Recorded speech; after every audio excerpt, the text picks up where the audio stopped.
Hoje estudaremos Romanos capítulo 1.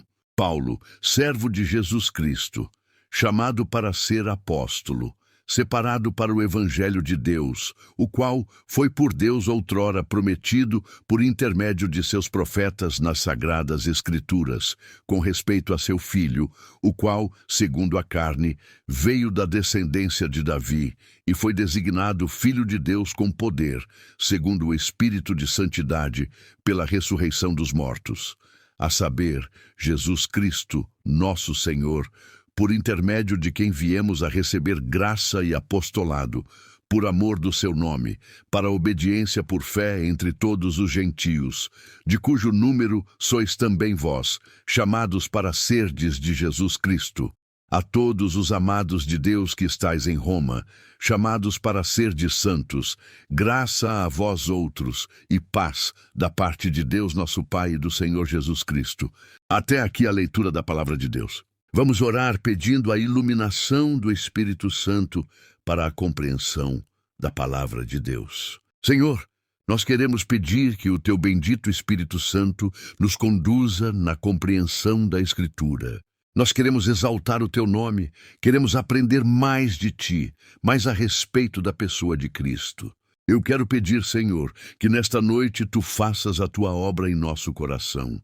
Que pela tua graça tu chames pecadores a ti, consoles o teu povo e nos instruas na tua palavra.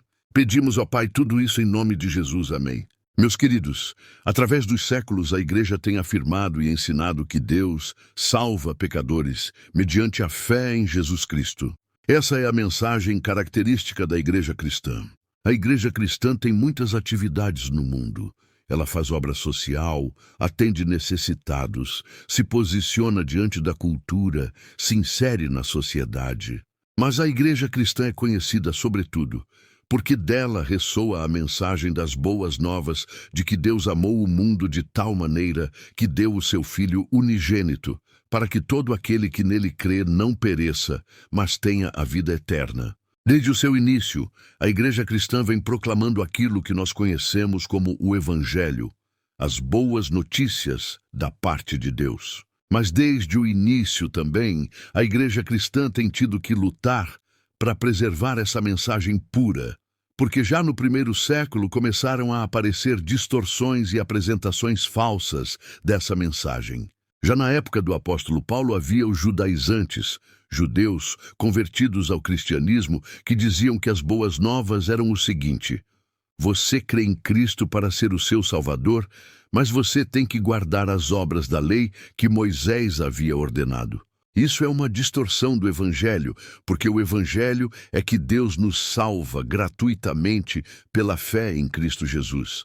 Na mesma época, surgiram também os libertinos, pessoas que diziam mais ou menos assim: essa é uma notícia boa demais. Deus nos salva pela fé em Cristo Jesus. Logo, não importa de que maneira eu viva, não importa o que eu faça, eu serei salvo de qualquer maneira. E aproveitavam a graça de Deus como desculpa para viver em pecado. Isso é outra distorção do Evangelho. Nos séculos seguintes aparece outra versão do Evangelho, chamada gnosticismo, uma tentativa de misturar a fé cristã com as categorias do pensamento helênico, da filosofia grega, das religiões de mistério. Mais uma distorção do Evangelho, que exigiu que a Igreja combatesse aqueles mestres, discutisse com eles e, finalmente, pela graça de Deus, ganhasse essa batalha. No século IV veio a institucionalização da Igreja. A Igreja virou uma grande instituição, uma grande hierarquia, encabeçada por um Papa considerado infalível.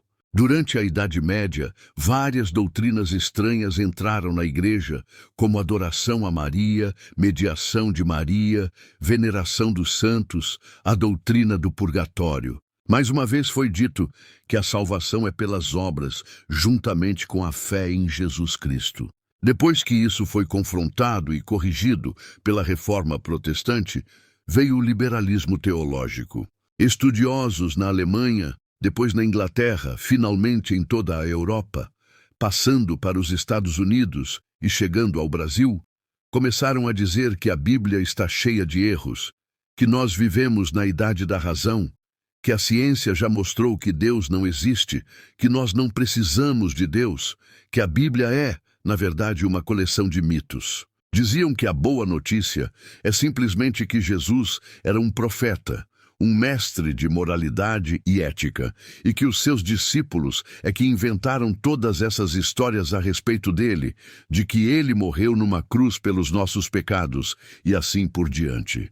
Novamente, a igreja teve que brigar pela pureza do Evangelho. E vencido o liberalismo teológico em grande parte, como movimento que praticamente se extinguiu, a igreja agora tem que enfrentar outras versões do Evangelho. O Evangelho da prosperidade, a teologia da libertação, e igrejas que fazem do Evangelho simplesmente a chave que dá acesso a Deus para conseguir trabalho, emprego, saúde, casamento, prosperidade, carro do ano, desde que a pessoa faça campanha, entregue o dízimo, faça sacrifícios. E outra vez lá vamos nós ter que brigar pelo Evangelho para manter o Evangelho puro. Em todas as gerações, a igreja tem sido obrigada a lutar pela fé evangélica, porque as distorções surgem o tempo todo. E nós vivemos numa época em que existem também muitas distorções a respeito daquilo que são as boas notícias da parte de Deus. Por isso é tão importante sempre voltarmos às Escrituras e fazermos esta pergunta: o que é o Evangelho? Estamos de fato nele? No Evangelho original, puro e simples, que nós cremos. É por esse motivo que estamos iniciando esta série de mensagens na Carta aos Romanos. E hoje temos diante de nós o prefácio e a saudação dessa carta. No trecho que lemos, o apóstolo Paulo segue o padrão costumeiro da época. Quem escrevia uma carta se apresentava, dizia o nome, algumas explicações sobre sua pessoa, identificava os destinatários e fazia um voto, um desejo de paz e bênção para aqueles que ouviam. Só que esta introdução, que tem 7 versículos, é maior do que o normal, até se compararmos com outras cartas que o apóstolo Paulo escreveu. Ela é incomum, porque é muito rica. Aqui Paulo não somente diz o seu nome, mas apresenta suas credenciais, explica quem ele é. Em seguida fala do Evangelho para o qual ele foi chamado por meio de Jesus Cristo. E, por fim, se dirige aos romanos, os crentes da cidade de Roma, dizendo o que eles são diante de Deus. Qual é a razão disso? O motivo é que Paulo estava planejando visitar a igreja em Roma. Ele queria gastar tempo com eles, ter comunhão com eles, ser edificado por eles. Ele vai dizer isso a partir do verso 8. Mas Paulo não era conhecido pessoalmente pela igreja de Roma. Ele não fundou a igreja em Roma. A fama de Paulo já tinha chegado lá, mas ele, pessoalmente, ainda não era conhecido. E Paulo sabia que havia boatos a respeito dele. Coisas do tipo: Paulo é um mercenário. Ele planta igrejas e prega o evangelho para arrecadar dinheiro para si mesmo. Ele tem intenções equivocadas. Ele é um apóstata do judaísmo. Ele prega contra Moisés, contra o templo, contra as gloriosas instituições da antiga aliança. Paulo sabia disso. E ele queria que a igreja de Roma o aceitasse como missionário, porque ele tinha planos de pregar o evangelho na Espanha. Se você olhar o mapa, a Espanha está lá em cima e Roma ficava exatamente no caminho. Roma poderia servir como base para o projeto missionário de Paulo. Então ele escreve essa carta com o objetivo de se apresentar e de apresentar o evangelho que ele prega, explicando e antecipando as objeções que alguns levantariam. Coisas como: Paulo, se você está pregando que a salvação é pela fé, para que serve a lei? Se a salvação é mediante Jesus Cristo, como fica o Antigo Testamento? Como ficam os sacrifícios e a nação de Israel? Todas essas acusações, perguntas e críticas eram levantadas contra Paulo. A carta aos Romanos, portanto, é uma carta missionária, em que o apóstolo Paulo expõe quem ele é e qual é o evangelho que ele prega, com o objetivo de ganhar o apoio da Igreja de Roma para pregar o evangelho na Espanha. Por isso, nesta introdução, ele já dá um resumo da carta. Ele diz quem é, qual evangelho ele prega, qual o conteúdo desse evangelho, de quem ele o recebeu, qual a relação entre o evangelho e a antiga aliança, as promessas de Deus no Antigo Testamento, e se dirige aos romanos, mostrando que eles fazem parte do propósito de Deus, que é levar esse evangelho não somente à nação de Israel, mas ao mundo todo. O meu alvo nesta mensagem é expor esses versos iniciais de Romanos, focando no que Paulo nos ensina a respeito do Evangelho. Ao fazermos isso, respondemos à pergunta: o que é o Evangelho? E eu creio que a carta aos Romanos é o melhor lugar para responder essa pergunta, porque Paulo escreveu exatamente para isso, para explicar aos romanos o que é o Evangelho que ele prega. Em primeiro lugar, Paulo nos ensina que o Evangelho é de Deus. No verso 1 ele diz: Paulo, servo de Jesus Cristo, chamado para ser apóstolo, separado para o Evangelho de Deus. Aqui Paulo, além de citar o nome, apresenta 3 credenciais, e todas têm a ver com o fato de que o Evangelho é de Deus. Primeiro, ele diz que é servo de Jesus Cristo. A palavra usada ali pode ser traduzida por escravo. Ele é um escravo de Jesus Cristo. Ao usar essa expressão, Paulo está indicando a sua devoção a Jesus e a sua submissão a ele. Seus leitores entenderiam isso muito bem. Havia cerca de 100 milhões de escravos no Império Romano.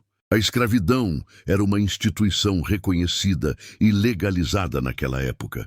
O escravo não tinha direito a nada, nem mesmo à própria vida. Ele dependia totalmente do seu senhor e vivia para obedecê-lo. Um cidadão romano jamais se chamaria de escravo, porque os romanos eram orgulhosos, dominadores do mundo. Mas Paulo não tem receio de se apresentar àqueles crentes de Roma como escravo de Jesus Cristo. Ao fazer isso, ele coloca Jesus como Senhor, alguém a quem você pode pertencer, alguém a quem você pode dedicar afeição, obediência e submissão absoluta. Paulo se apresenta assim: escravo de Jesus Cristo. Em segundo lugar, ele diz que foi chamado para ser apóstolo.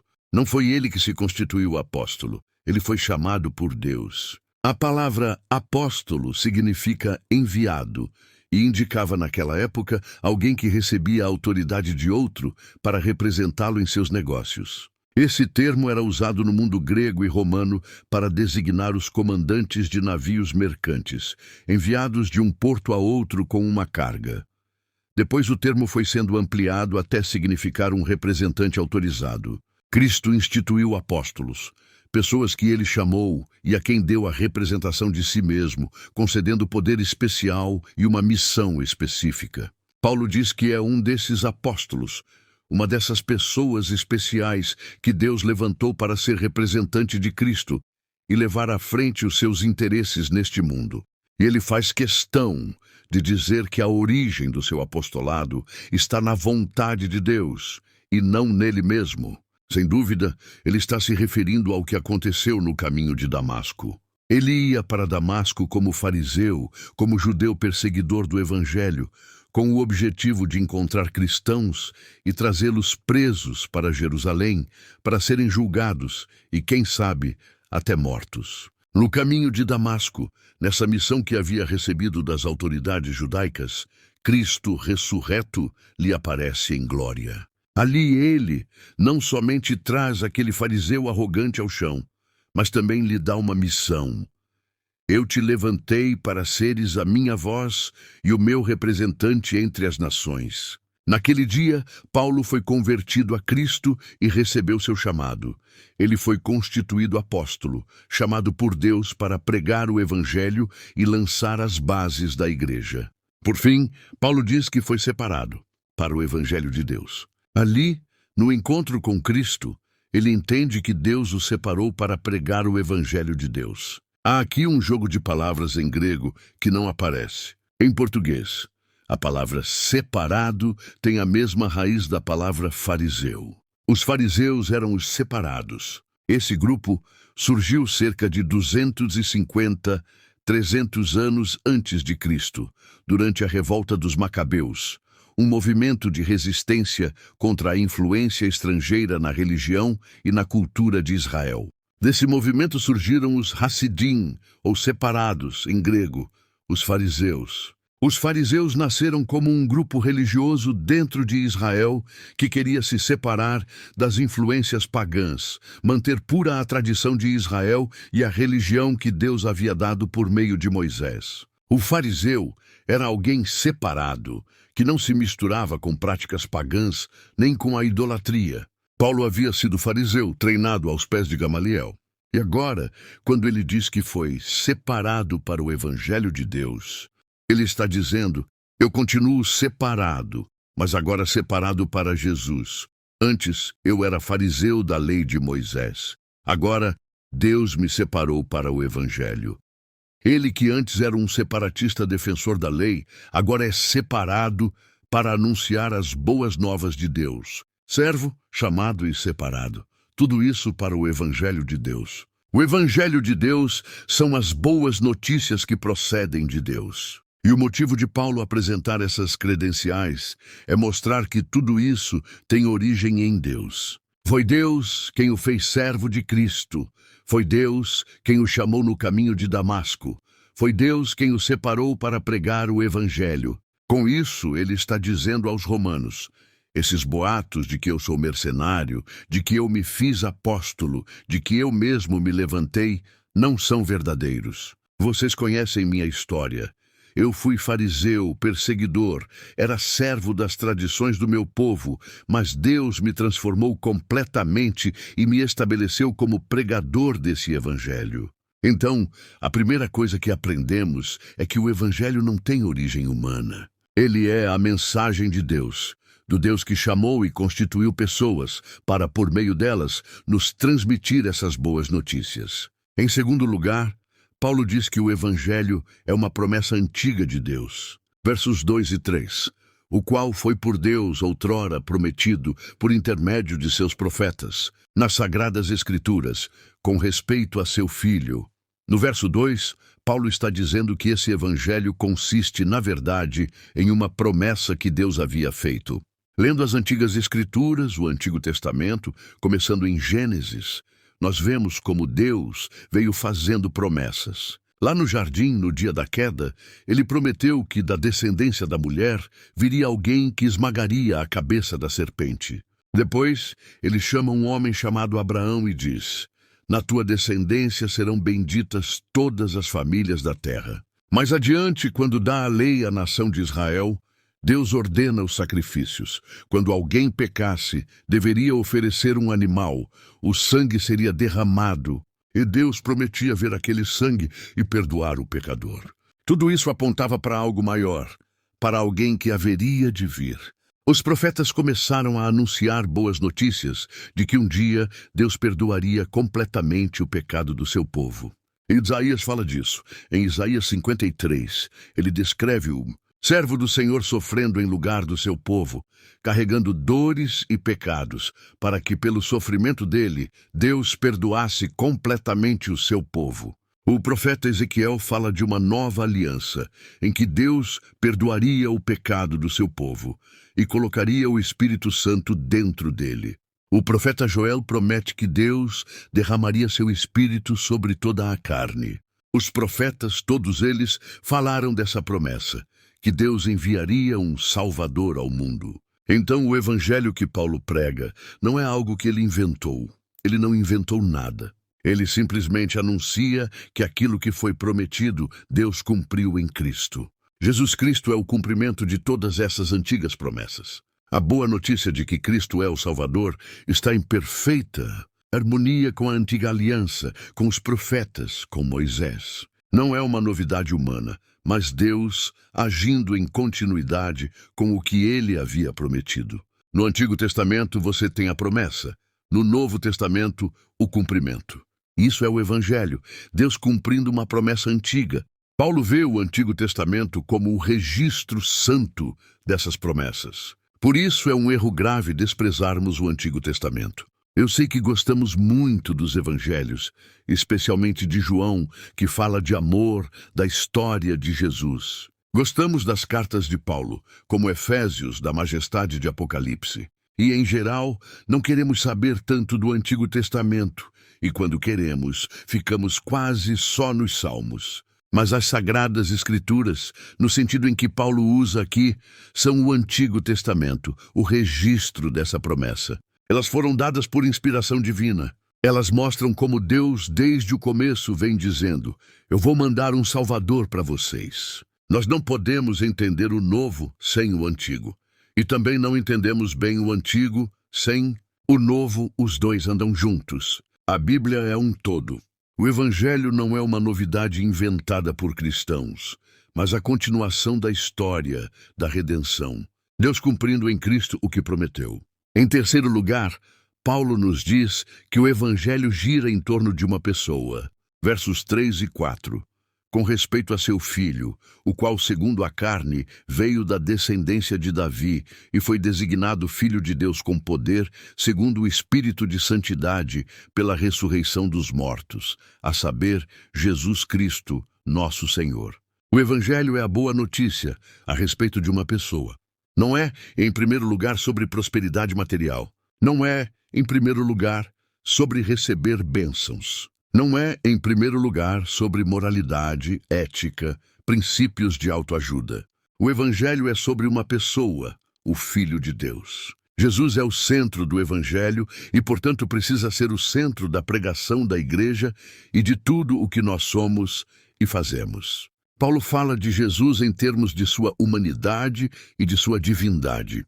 Ele diz que o Evangelho é com respeito ao Filho de Deus, o qual, segundo a carne, veio da descendência de Davi. Segundo a carne quer dizer segundo a natureza humana. É uma referência ao fato de que no tempo determinado por Deus, a promessa se materializou. O Filho de Deus se tornou um de nós. Ele nasceu da Virgem Maria, concebido pelo Espírito Santo. Ele assumiu carne humana, sangue humano, ossos humanos, tornou-se verdadeiro homem. E mais, quando ele nasceu como descendente de Davi, o rei de Israel, a quem Deus havia dito que da sua descendência viria alguém que se assentaria no trono para sempre. Então, quando Cristo nasce, ele nasce na linhagem de Davi, com direito ao trono de Israel, com direito ao trono do universo. Deus está cumprindo as promessas. Antigo Testamento, promessa. Novo Testamento, cumprimento. Mas ele era mais do que um judeu de linhagem real. Ele era mais do que um descendente de Davi com pretensão legítima ao trono. Ele era, de fato, o Filho de Deus. E é isso que Paulo diz no verso 4. Ele foi designado Filho de Deus com poder, segundo o Espírito de Santidade, pela ressurreição dos mortos. Houve coisas que aconteceram que designaram, demonstraram, confirmaram, deixaram claro que aquele judeu descendente de Davi era mais do que um homem comum.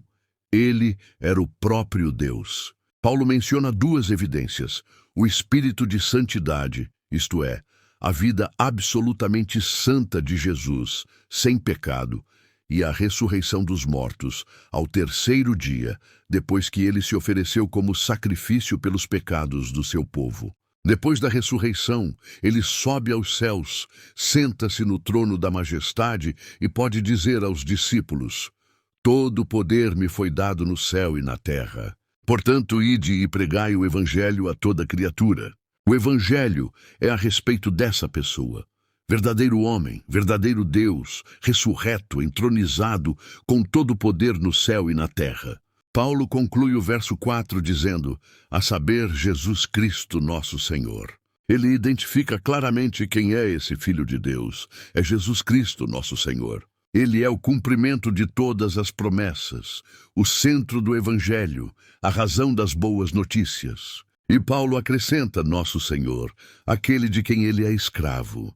O Evangelho, portanto, são boas notícias que procedem de Deus, promessas antigas cumpridas em Cristo, centradas na pessoa de Jesus, chamando-nos à fé, à obediência e à santidade.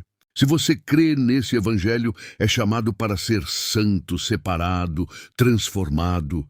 Se você o rejeita, permanece nos seus pecados. Mas hoje Deus coloca diante de você essa palavra para salvar, perdoar, restaurar e encher o seu coração de graça e paz por meio de Jesus Cristo, o Filho de Deus.